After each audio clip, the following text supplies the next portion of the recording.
One of the things I've learnt, which I probably knew already, is how important it is to live in the moment. How does it work? Do you go on for... We don't ruminate on mortality. The pair of us, we're 76. You know, I don't think he's ever gone, Bryan, we've had a wonderful life, haven't we? No. But he's had to deal with something big. After you've done that, I'll thank them all for coming. You'll think what? I'll thank them for coming. Who?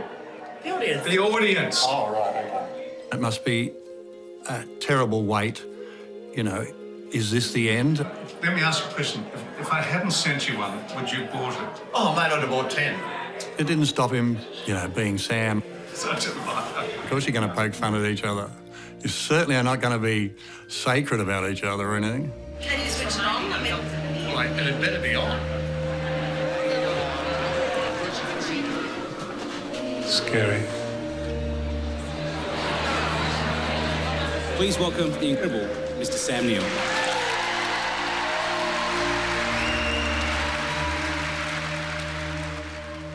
I'm not in any way frightened of dying. That doesn't worry, it's never worried me from the beginning. But I would be annoyed. I'd be annoyed because there are things I still want to do. Very irritating, dying. But I'm not afraid of it.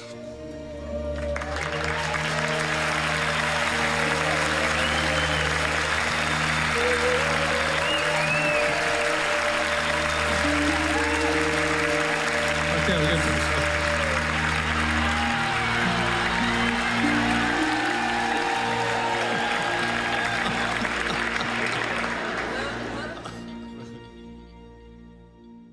A memoir. Why and why now? I'm not an introspective person. I don't look back with any great eagerness, but I was forced to look back and take evaluation of my life, and it's an accidental memoir, I suppose you'd call it. So I thought, there's no way he'll get an audience. And I'm right, there's a couple of seats empty up there.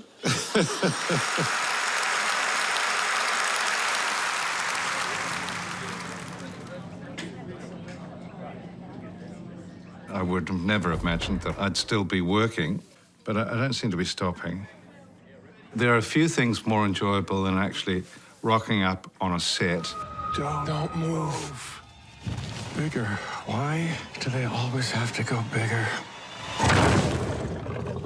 I've made 3 Jurassic films now, and in 2020 we were filming Jurassic World Dominion in England. That's a wrap, right? Do you have memorabilia from the first movie that you took with you? It wasn't really memorabilia. I liked the boots. Yeah. They were comfortable. I kept the boots, and I found them the other day.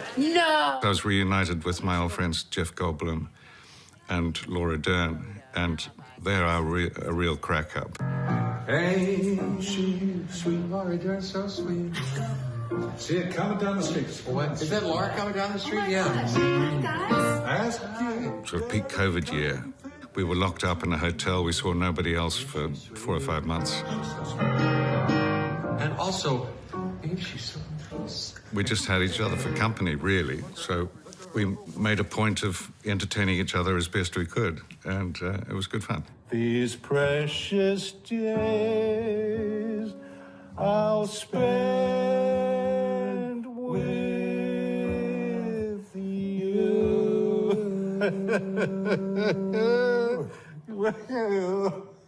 It took 2 years for the movie to come out. And I was sent over to LA in 2022 to do a weekend's publicity. And while I was there, my glands were up on my neck. Back in Sydney, I was given one of those scans where they sort of do this, you know, like when you're pregnant, they wave it over your tummy.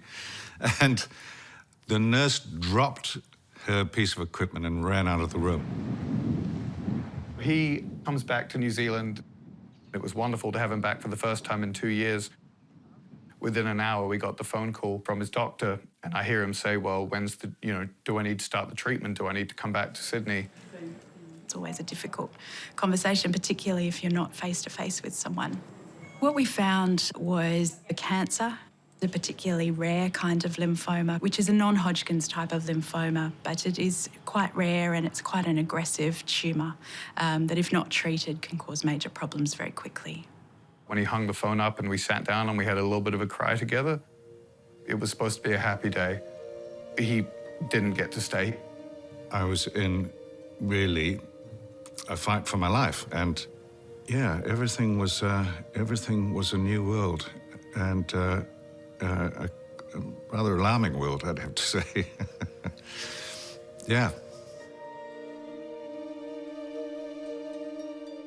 I had 3 or 4 months of reasonably conventional chemotherapies, which are brutal.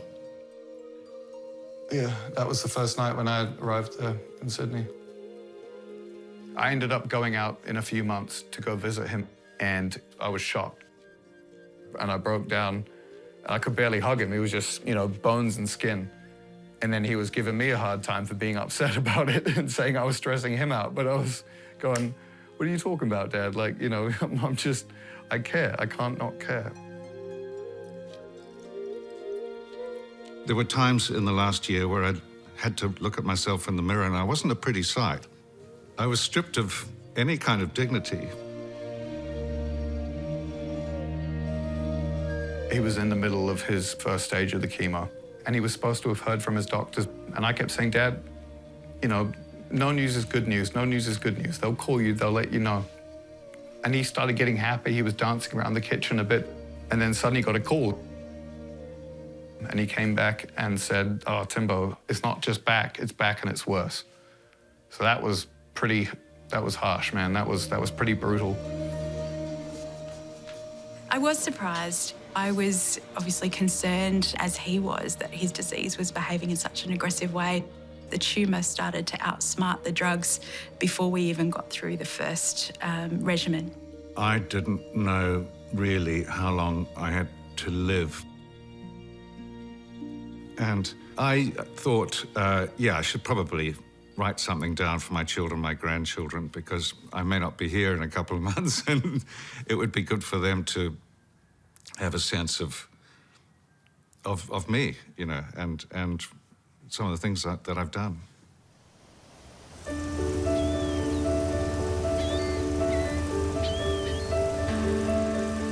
I think in many cases, one is doomed to become an actor from a very early age, and that's often because you've been displaced in some sort of way. And we were taken from the UK as children back to New Zealand. My little brother was born on the kitchen table in the house that we lived in Northern Ireland. My father returned to New Zealand in 1955, bringing the family with him. I was 12 at the time. My little brother would have been 7. It was like a different planet. Every plant seemed different. All my friends were completely, you know, they sounded different, they acted differently. I was a very British, shy boy who stuttered very badly in a New Zealand playground where these things were a liability. My name was also Nigel, and that didn't sit well. I was easily bullied and picked on, and I survived that by, I think, becoming a New Zealander. I learned how to perform as something else. I was in the shadows quite a bit, probably observing what other people were doing, how they act, how they stand, how they behave towards each other. And I think that was a very formative experience for me. Nigel became Sam because his 2 best friends at school were also called Nigel, and none of them really liked the name, and he decided to call himself Sam. I wasn't very good at school, I have to say. I remember in little dramas at school and walking on stage and thinking, I feel really good. I'm really enjoying this. And then you'd get a laugh and you think, this is really the best moment of my life to this point. I got a really moth-eaten arts degree. I had no visible talent that I was aware of.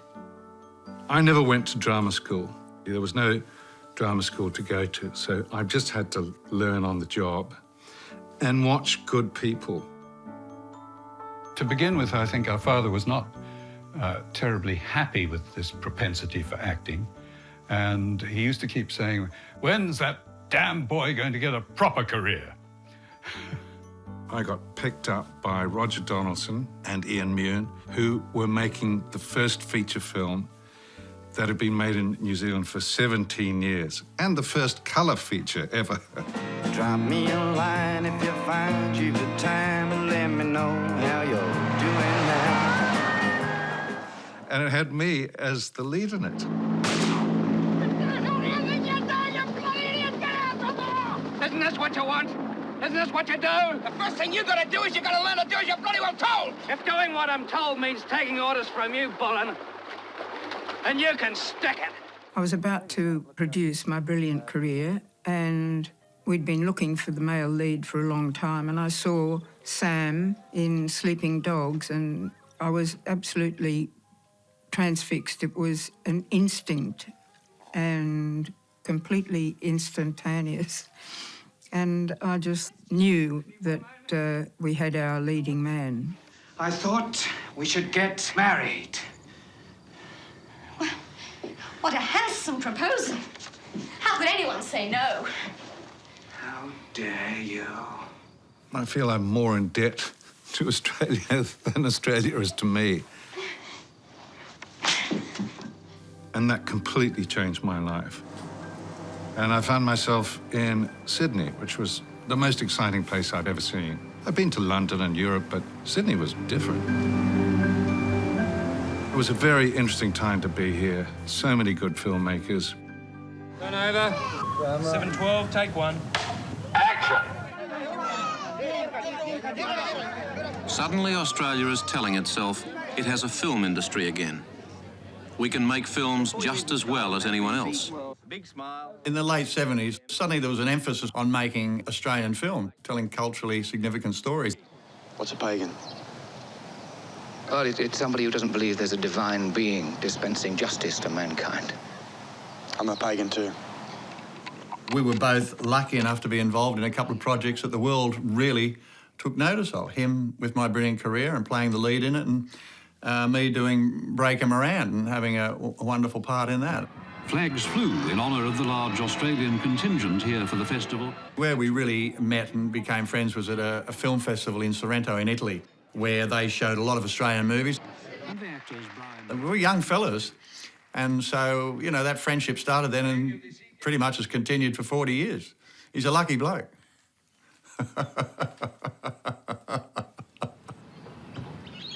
You know, you're a waterman. You went for a kayak, didn't you, down there? Thought you were king of the water, and then got caught underneath the ram and twisted over this way. Yeah. And while everyone's watching you. I was stuck underneath. The only bad thing about that was everyone thought it was me. Yeah. That he's there, that someone I'd only have to be me in front of, and the same with him. Why is it that it's only my humiliations that you remember? You don't remember anything good that I've done. That thing he did with Sean Connery, another hunt for that. If someone was to say, who's your best friend, it would have to be that idiot. And we've been very close for a very long time and implicitly trust each other. Now, this is what happens. You piss off and you don't get here for another 5 minutes. Do you understand? But don't start, me. I said no fighting in the streets, Barry. A mongrel tried to kill me. Bruce Beresford puts me in his movies just to get shot. I got shot in Money Movers, I got shot in Breaker Moran. You know, maybe it's my Western suburbs upbringing. We're really good at criminals. He's a bit like a brother from another mother, except I got the looks and the brains, obviously. You've just foretold my death. Is that it? Yes. Sam has had a lot of work overseas. He's magnetic. There's something else that I could never quite, to put it bluntly, put my finger on, and he's actually sexy. So, perfect leading man. Ready? My career did kind of morph into an international career. Welcome back, old man. But I've always returned to cinema over here, and some of, I think, my best work has been done here. Dead calm, came along that Phil Noyce directed.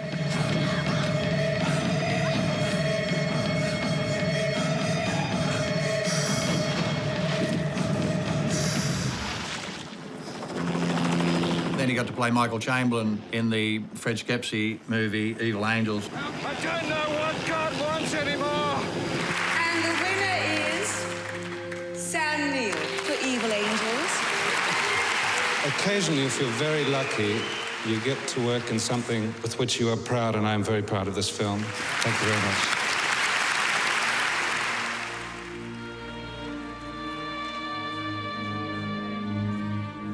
By the time we got to 1984, I'd saved a bit of money and I bought some land in central Otago. This was always the land of my dreams. This is where we came for holidays when I was a kid, you know. I love this like no other part of the world. We'd go camping every summer, usually in central Otago. And oddly enough, when we were driving up there, Dad would always be saying, I can't think why people don't grow grapes here. It looks like ideal grape-growing country. And I think that must have always stayed with my brother. I realized that people were starting to grow Pinot Noir, the wine that I loved most in the world. So here we are, it's midwinter, it's freezing cold. And we're here at First Paddock, our original vineyard, which we planted in 1993. You feel that? Completely and utterly delicious. And it's been 4 weeks fermenting. This is the last bin, and it's about to be pressed. It's nearly 30 years now. I've been in the business of making wine, of producing wine. I love my professional working life as an actor, but I equally love my life as part of the winemaking community, as part of an agricultural community, as being part of the cycle of nature. My blood pressure might be a little low. I want you to elevate my blood pressure a little bit by telling me how many barrels I bought this year. You purchased 22 new barrels? Yes. At how much a barrel? €800. My God. I don't think this is a hobby anymore. It possibly started off that way. Now it's terribly serious, deadly serious in times. There's a lot of collaboration that goes on, and a lot of humour, and a lot of hard work. Winemaking is so many things. It's chemistry, it's biology, it's horticulture, and it's also kind of alchemy. You know, there's a kind of magic involved. Well, this is good, isn't it? Nice. Yeah, excellent. Good sized bunch. Can be a nice 80 to 100 gram bunch. Yeah, this is looking encouraging. Yeah. Sounds hard for a minute. That's right. I know that he's happiest when he's back on the vineyard. I think it's his legacy. I think it's come full circle in that what started as a what if is now is very much a concrete, massive part of his life. I'd hazard to say that acting comes second to his winemaking now, to him.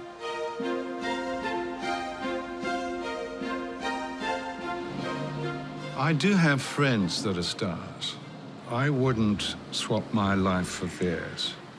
I can go into Clyde, you know, my local town, have a cup of coffee and no one worries me. I don't need security. I don't need an entourage. I just live like everybody else. That is a priceless thing. It always rains in Dunedin. It's summer, you know. What do you expect? Well, life's much simpler than not being a celebrity. I don't see the attraction in it. What's in it for you? What I want, Your Grace, only you can give me. He's got a huge filmography. I think it's probably well into the hundreds. We are in the middle of the greatest feat ever attempted. This is science's chance to be daring. I've got better things to do than to run around the bush looking for little shits like you, so I get it. hate you. Well, I hate you too. He is getting older, but he is getting better with age. May as well just kill me now. He's one of these few actors who can cross over from art house to commercial. You can bugger off. We're dangerous. Yeah, we're dangerous. From here on, the most important thing is how you appear to the jury. He loves that low-key role where he's just in the background. But he is a leading man, but he doesn't have the sort of aggressive attributes of, you know, wanting to be up front and taking attention away from other people. Perhaps with time, you might come to like me. Some roles are better than others. Some roles, you know, you think, oh my God, this is a gift, you know. I trusted you. I trusted you. I trusted you. Sam was awarded the Longford-Lyell Award for his contribution to Australian cinema. Everybody, please welcome Sam to the stage. Thank you. I'd prefer if it was called the Longford-Lyell Halfway There Award, because it sounds, you know, the lifetime thing sounds a little, I don't know, terminal. And I'm not done, you know. I'd still like to put a few more runs on the board. If this is terminal, it's been great to know you. Good night.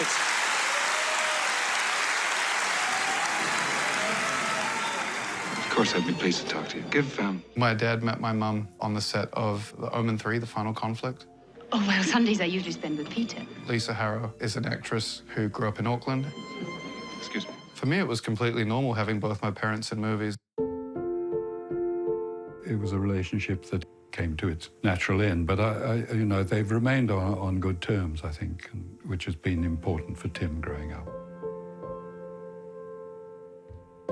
Sam met Nerika, who was the makeup artist on the film he was doing at the time, and you know, he fell madly in love with Nerika. I was married for 20 plus years, and it wasn't to last. I have 4 kids, 2 boys, 2 girls. They're all grown-ups now.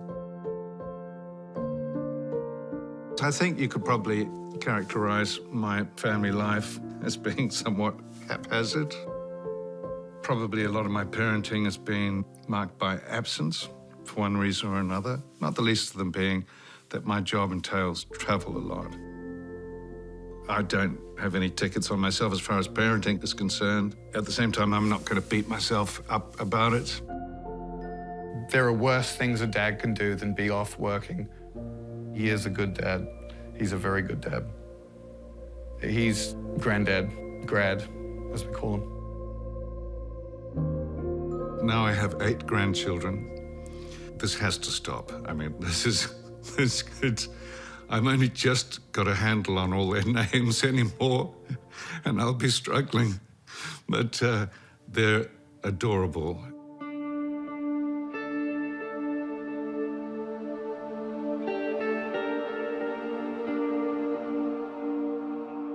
My news seems to be all over the news at the moment. And it's sort of cancer, cancer, cancer, which is slightly tiresome because, as you see, I'm alive and well. And let's not worry too much about all that because I'm fine, okay? He doesn't like to talk about his illness at all. I mean, it took me until I read the news articles to find out exactly what sort of cancer he had.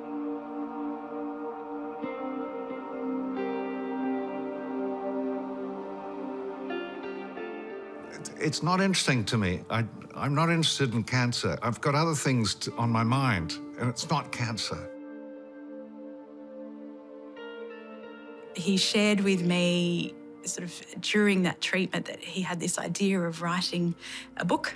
At the time, as part of his treatment, he was on a lot of steroid medication, which gave him a lot of energy and stopped him from sleeping particularly well. And he burned the midnight oil by writing chapters and chapters of this book at an incredible pace. Thought I should probably reduce the steroids at some point. I would go to bed thinking, what'll I write about tomorrow? And I go, oh, remember that? That was a funny thing that happened. And I'll write about that tomorrow. So going to bed thinking, I've got something to look forward to tomorrow because I know what I'm going to write. So you talk about your identity.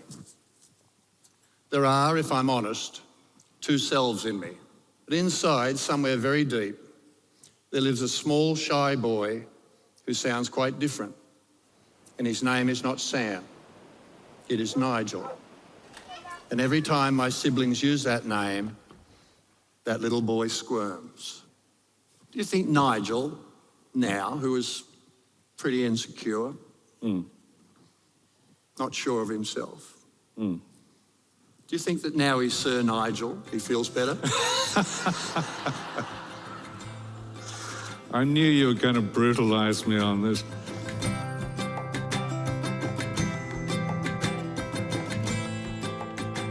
Look, as an old lefty, I'm very dubious about honorifics. But last year, when I got the cancer thing, all those scruples I had all those years, they just flew out the window. I thought, I'll take it. I've got cancer. Fuck it, I'm going to be Sir Sam. Some people choose not to have further treatment if they've found the upfront treatment quite rigorous, but he was keen to push on and try something new. We had to think of what the next step would be in order to try and salvage things.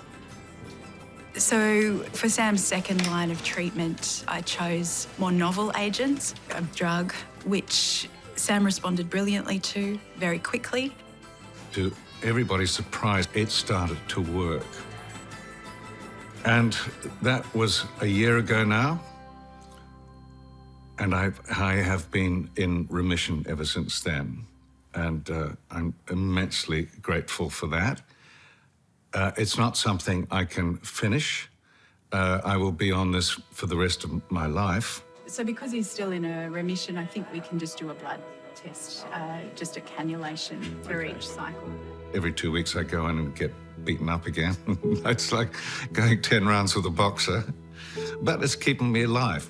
And being alive is infinitely preferable to the alternative. It's really encouraging to see how good he's looking. And he's now able to get up and go to work, 90% of the time, and that's a huge deal for a man like him. I'm doing my first sort of substantial work for a year. The idea of retirement fills me with horror, actually. To not be able to do the things that you love would be heartbreaking. But I've also got to be realistic in that I'm in a very uncertain world at the moment. Very uncertain. Nothing is assured. It's out of my control. But I've done some good things. Not all of them have been good. We all have regrets. But I think I can live with myself and I can die by myself, okay. Gee, hard to get to that.